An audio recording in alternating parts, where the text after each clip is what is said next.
আজকে একটা ভালো সিদ্ধান্ত হয়েছে উচ্চ আদালতে।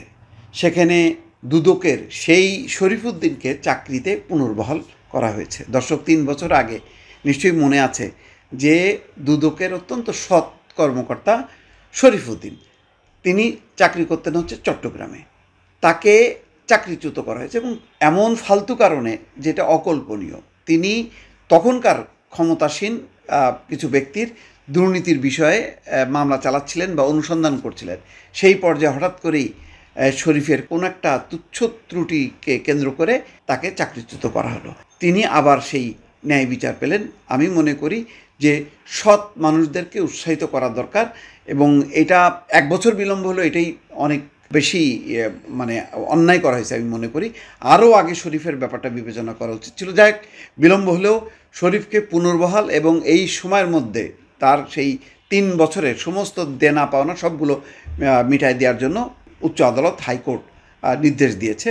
৩ বছর আগে কোনো কারণ দর্শানো নোটিশ না দিয়েই বরখাস্ত করা দুর্নীতি দমন কমিশনের উপসহকারী পরিচালক শরীফুদ্দীনকে চাকরিতে পুনর্বহালের নির্দেশ দিয়েছে হাইকোর্ট। বুধবার বিচারপতি মোহাম্মদ রেজাউল হাসান এবং বিচারপতি বিশ্বজিৎ দেবনাথ সমন্বয়ে গঠিত হাইকোর্ট বেঞ্চ এই রায় দেন।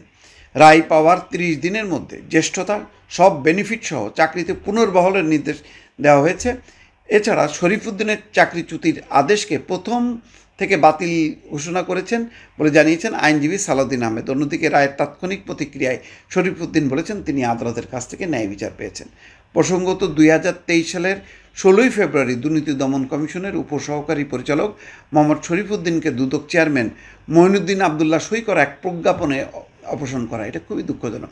কোনো কারণ দর্শানো ছাড়াই তাকে একেবারে সরাসরি বরখাস্ত করা হয়। ওই যে প্রভাবশালী মহলের প্রভাবেই এই কাজগুলো।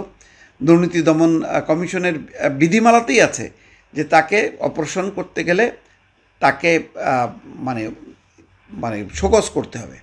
চট্টগ্রাম কার্যালয়ে থাকাকালে বেশ কিছু বড় দুর্নীতির মামলায় তিনি তদন্ত করছিলেন। এরপরই একাধিক মহলে রোশনালে পড়েন তিনি এবং তারপর সে সর্বশেষ ২০২৩ সালে ৩০শে জানুয়ারি পরিবারসহ হুমকি পান শরীফ।